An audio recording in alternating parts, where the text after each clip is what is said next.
비난을 하실 줄 알고 기대했는데 칭찬이 세게서 몸둘 바를 모르겠습니다. 특히 오늘 제주도의 큰 어른이신 이문교 선생님이 오셔서 좋은 말씀을 주셔서 너무 고맙고요. 그다음에 김영택 원장님 고맙습니다. 이번에 축사를 해주신 남동우 박사님은요, 아까 이제 강원도 정무부지사라고 소개를 했지만은 이분이 그 삼척시장을 있을 때 우리나라 최초로 시립박물관을 건립하셨습니다. 지금 제주도가 시립박물관이 있어야 됩니다. 그리고 이분이 부지사 끝나고 강원발전연구원장 할 때 강원도사 6건을 집대성해서 냈습니다. 아직 제주도에 제주도사를 집대성한 책이 없습니다. 그래서 오신 것은 제주도가 이분을 벤치마킹 하고 싶다는 데서 모셨습니다. 그리고 오늘 지금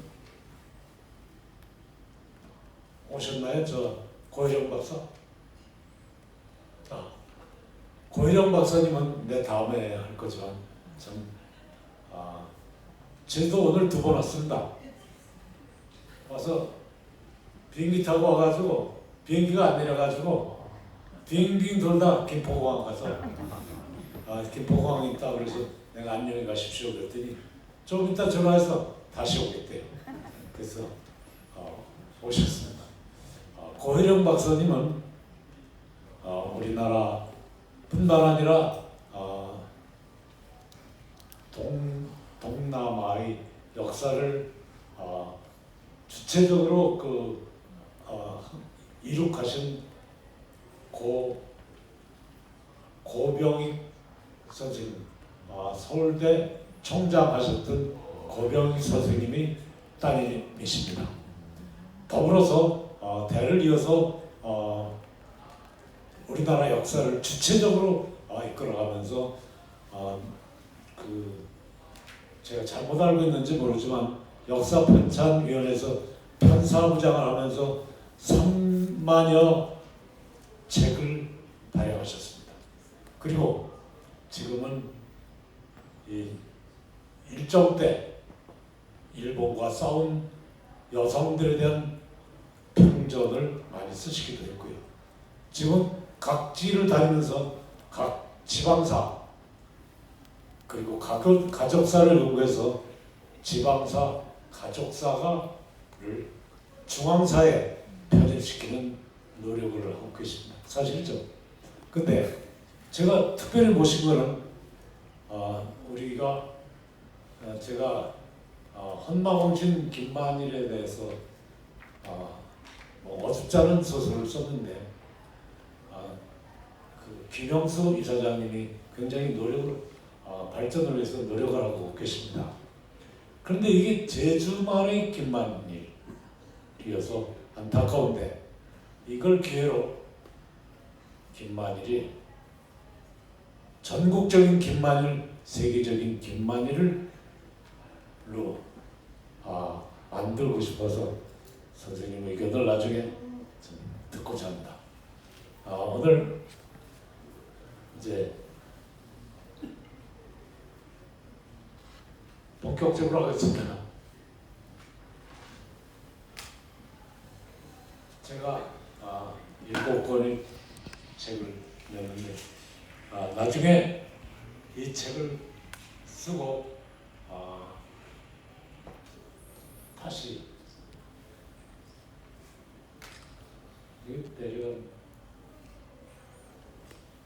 안 내려가요? 내가 됐습니다. 이제 그 다음에 제가 사실은 해녀에 대해서 장편 대하소설을 쓰겠다는 꿈을 늘 가지고 있었습니다. 그래서 아까 그 책들을 쓰고 나서 해녀의 역사라든가 환경이라든가 그분들이 고생이라든가 이걸 다 추적해 나가다가 제 능력으로는 제주껏 아닌 사람으로서는 진짜 어려웠는데 마침 자료더미 중에서 우리 박찬식 선생님이 논문을 발견하게 됐습니다. 그리고 그 각주를 통해서 강만성 선생님이 논문을 찾게 됐는데 바로 제주 어민들이 일본에게 침탈당한 논문이었습니다. 거기서 저는 좀 더 공간 범위를 일본까지 넓혀보고 시간 범위를 온양호 사건 그러니까 강화도 지역부터 울산 늑야까지 한정해서 자료를 찾았는데 의외로 제주도뿐만 아니라 전국적으로도 자료가 없었습니다. 왜 이 자료가 없느냐 하면 1876년부터 1905년까지 쓴 후에 제주도는 쓸 사람이 없고 함부로 쓸 수가 없습니다. 그리고 잊어버리고 싶은 역사였습니다. 그래서 이 역사가 남아있지 않았습니다. 그런데 저는 우연히 제가 그 표린 이방의 길을 따라서 중국을 답사할 때 복건성에서 한 교수가 일본 서적을 방문한 책을 번역한 책을 저한테 선물로 했습니다. 일본이 1907년부터 1917년까지 11년 동안에 중국의 18개 성에 스파이를 보내가지고 중국을 연구했습니다. 그 후에 10년 동안 일본에 대한 책을 썼습니다. 그리고 나서 몇 년 후 만주를 비롯해서 중국을 식민화 들어가기 시작합니다. 그때 제가 눈이 번쩍 떴습니다. 그러면 이들은 우리나라에 대해서는 무엇을 한 거야? 임진왜란 때나 이번 우리나라를 먹을 때까지 무슨 짓을 한 거야? 해서 자료를 찾기 시작했습니다. 그런데 우리나라 아까 얘기한 대로 우리나라 자료가 없습니다. 그래서 일본 자료를 찾으려고 제가 80세 되던 해에 한라대학교 일본어과 일본어과 과장님 저기 정혜실 교수님 나와 계십니다. 가서 일본어과 강의를 들었습니다. 딱 60년 아래 아이들하고 동급생이 돼서 공부를 했는데 사실 1년 동안 얼마나 만용입니까? 1년 동안 한 게 뭐가 있겠어요. 그러나 단지 관심을 갖게 되고 연구 범위를 넓힐 수 있었던 것이 다행입니다. 그래서 거기서 행간을 읽으면서 왜곡된 역사를 찾아서 이 글을 썼습니다.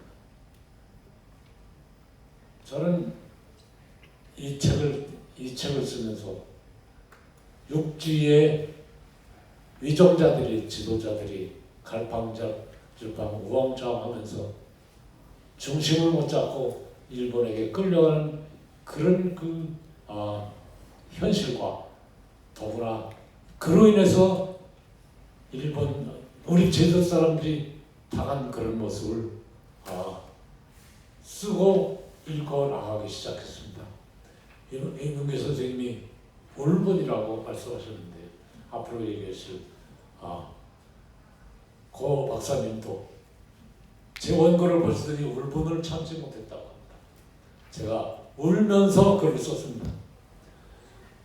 제가 제 서재에서 이 자료들을 읽다가 혼자 손을 버럭버럭 지르면 우리 집사람이 웬일인가 하고 뛰어나오고 하긴 했습니다. 여러분도 제 책을 읽다 보면 공감하시게 될 겁니다. 길게 얘기 안 하고 자꾸 넘어가겠습니다.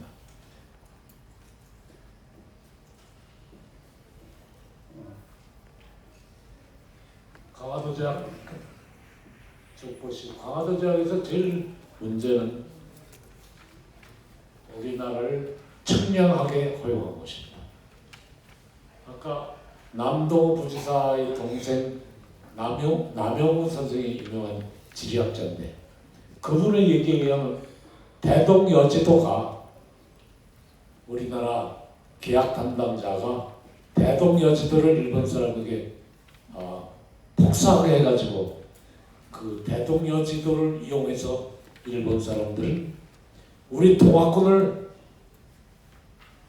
치러 다녔고 우리 독립군을 수색해 나섰습니다.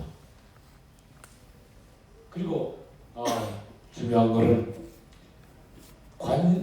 우리 곡물이 일본으로 다 빠져나가고 우리는 일본에서 들어오는 상품에 대해서 관세를 내지 않는 조항이 들어있습니다.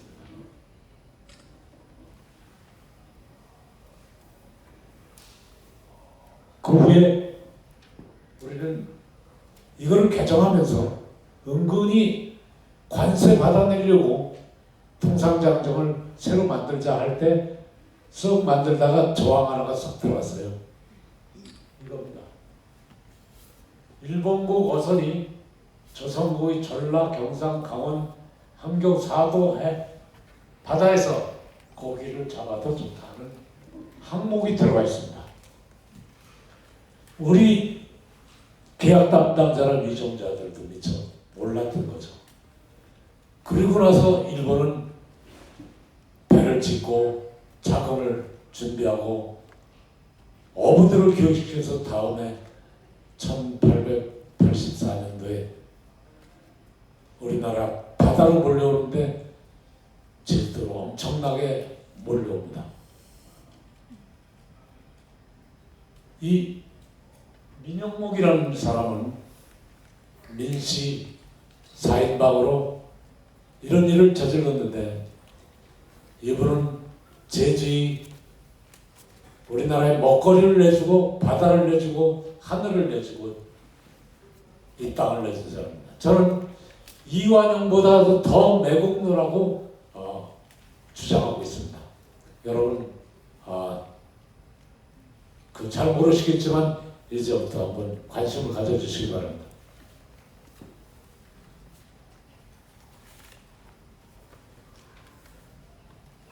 그 다음에 일본 배가 후루야라는 대마도 사무라이가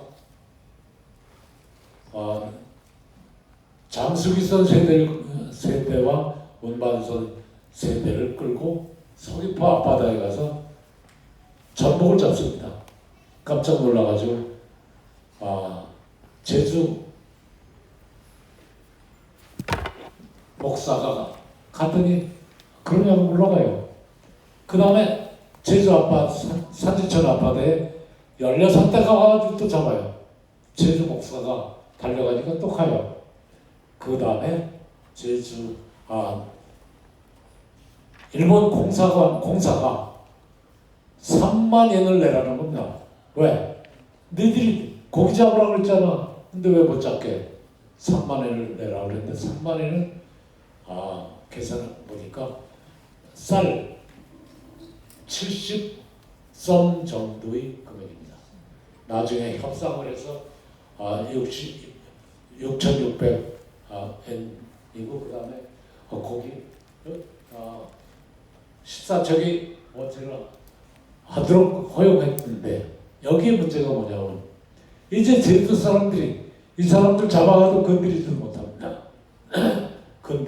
중앙에서도 일본 배를 감시하는 게 아니라 일본 배를 해칠 수 있는 우리나라 배를 감시합니다.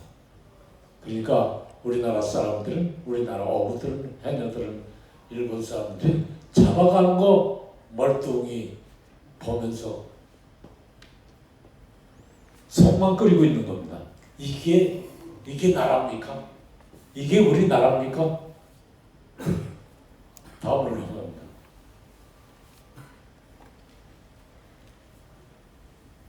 통상장정 개정하자 그러니까 이 사람들이 광업권 달라고 그러고 대동강 항구를 열라고 합니다. 이건 위험해야겠죠.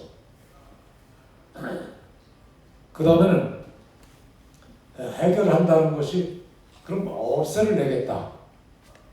그런데 제주도는 1년 이후에 해주고 전국적으로 업세를 내겠다 그럽니다.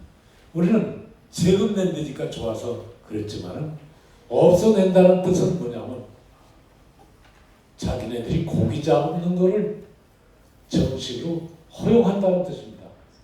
그리고 3해리 이내라고 그랬는데 3해리 우리나라 조선이 바다는 3해리 이내라는 것을 암시하고 있습니다. 그런데 이게 빚좀 개설구가 업세 안 내고 대부분 와서 잡아갑니다. 근데 우리 장비나 우리 배가 그 사람들 잡을 수 있습니까? 그래서 일본 사람들이 엄청나게 몰려오는 계기가 됩니다. 그 다음에 제주도민 살해된 사건에 대해서 얘기하겠습니다. 모슬포가 하면 오자습이라고 있습니다. 그거는 이만성이라는 사람이 일본도에 맞아서 돌아가신 사건에 대한 비가 있습니다.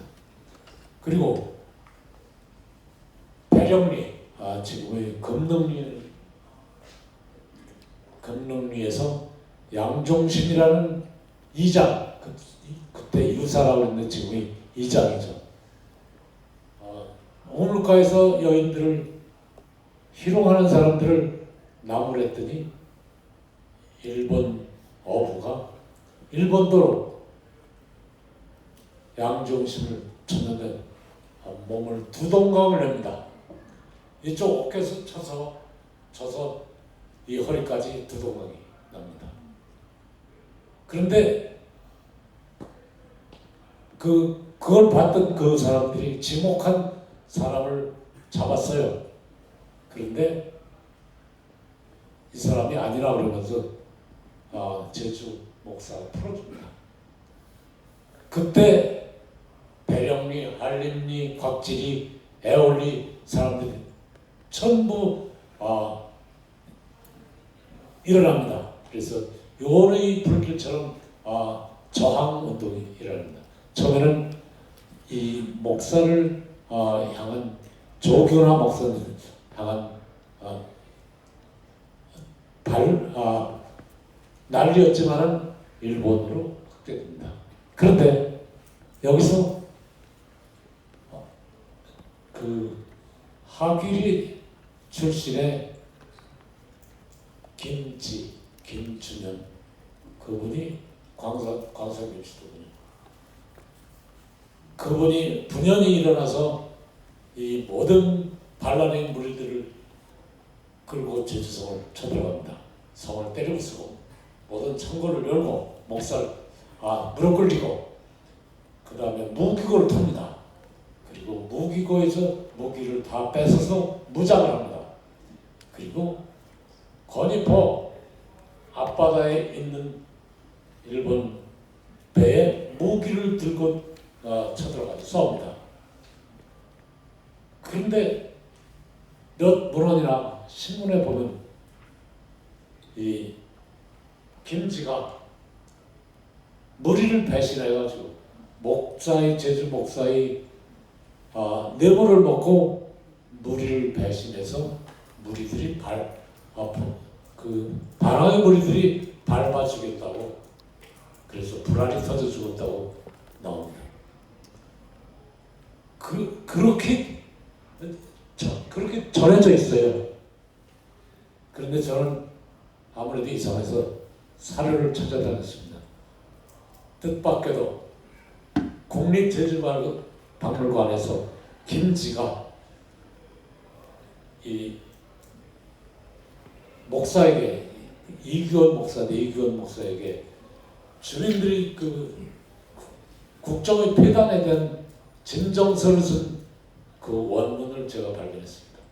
4년 후입니다. 그러니까 그분이 안 죽은 겁니다. 그래서 며칠 전에 오영훈 도지사를 만난 자리에서 이 얘기를 했더니 오영훈 도지사가 김지 자선을 찾아라, 표창을 해야 된다. 이거는 일본 사람이 조작한 거다. 그래서 나 물론 그런 글을 물론해서 그런 거 안 납니다. 그러니까 일단은 무기를 탈취해서 일본 사람과 대체한 것만 가지고도 상을 받아야 된다고 주장을 합니다. 그래서 여기 제가 그리고 이제 전화 왔는데 도지사가 여기 민석사 박물관장한테 전화를 해서 김지 자선을 찾아라 했대요. 그래서 우리가 김지 자선 중에 김원순 선생님하고 계신가요? 김원순 선생님이 찾으러 나섰어요. 그래가지고 저기 정치회장님도 오셨다며. 야, 정치회장 회장님. 네, 좀 일어나세요. 그리고 그 장선도 왔습니다. 잠깐 일어나 주시죠. 가셨나? 네. 저는요, 이 잭슨 보람을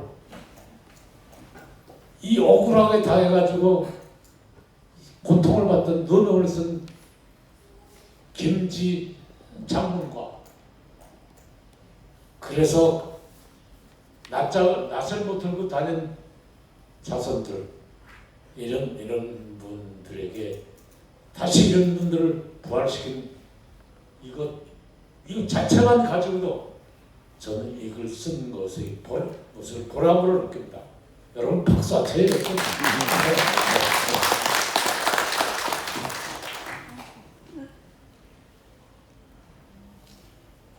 너무 길어질 것 같아서 마지막에 그리고 이 저항전쟁에 나갔던 사람들에 대해서 이 양종신이라든가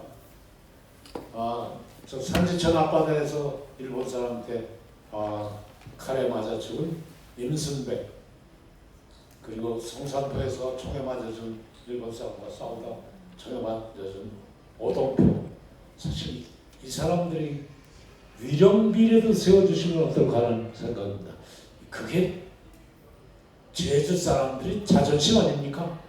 저는 그런 제안을 한번 해봅니다. 다음은 여러분 그냥 보시면서 마지막에 제가 말도 많고 논란도 많은 홍종우 목사에 대해서 이분의 양력을 얘기하면서 말씀드리겠습니다. 홍종우 목사는 홍종우라는 사람은 한미한 가정에서 태어났지만 40세에 프랑스로 유학을 가서 프랑스에서 춘향전과 심청전 등을 번역해서 프랑스 문학계에 그때도 붐을 일으켰던 사람입니다.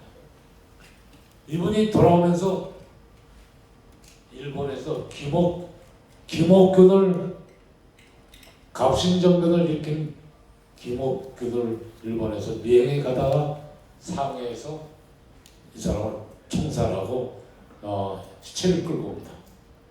그리고 그 후에는 독립협회에 대해서 황국협회를 조직해서 황국협회는 보증장수, 보따리 장수들의 그 조직이죠. 해서 독립협회를 칩니다. 그런데 여러분 이 개념을 분명히 아셔야 될 걸. 한일합방 전에 독립은 중국에 대한 독립입니다. 일정 때 독립은 일본에 대한 독립입니다. 그래서 그때 독립이 같은 것이 아닙니다. 그 전에 독립은 일본의 사절을 받아서 그 중국을 미워하는 그런 독립입니다. 그래서 독립문이라든가 독립신문이라든가 독립협회라든가 이것이 그렇게 순수한 건 아닙니다. 그래서 독립협회를 황국협회를 만들어서 독립협회를 친 기업도 있습니다. 이제 제주도 목사로 와서 그 이재수이 난 이후에 아주 그 좋은 해법을 많이 해결을 합니다. 그 후에 우리에게 알려지지 않았지만 우리 나중에 말씀하실 강만생 선생님은 홍정우에게 문제가 있다라는 문제가 있기도 하다라고 말씀하십니다. 나중에 말씀드릴까. 그런데 이분은 일본에 대항해서 이런 행정명령을 내립니다. 보십시오. 일본이 그 당시에 제주도는 이미 일본화되어 있다시피 하고 가공 공장이라든가 집이라든가 상점이라든가 일본 사람들이 많이 들어와 있고 바다에는 일본 배들이 편만에 있을 때입니다. 그때 홍정호 목사가 일본인에게 집을 빌려주지 마라. 일본인에게 물건을 사지 마라. 일본인에게 고용되지 마라. 일본 상품을 구매하지 마라. 이런 식의 지시를 내립니다. 이때 일본에서는 목포 영사가 군함을 끌고 순사를 대동하고 합니다. 그러나 홍정호 목사는 여기에 포기하지 않습니다. 그 후에 중앙에서는 이 외무성장이라고 하는 홍정호를 잘라라. 그런데 고종이 말을 안 듣습니다. 그 후에는 네가 일본에 손해를 끼쳤으니까 10만 엔을 복화시키겠다. 그런데 세월은 지나서 이미 우리나라는 러일 전쟁에 일본이 이기고 우리나라는 귀국이 시작합니다. 이제는 아무 힘도 없습니다. 그래서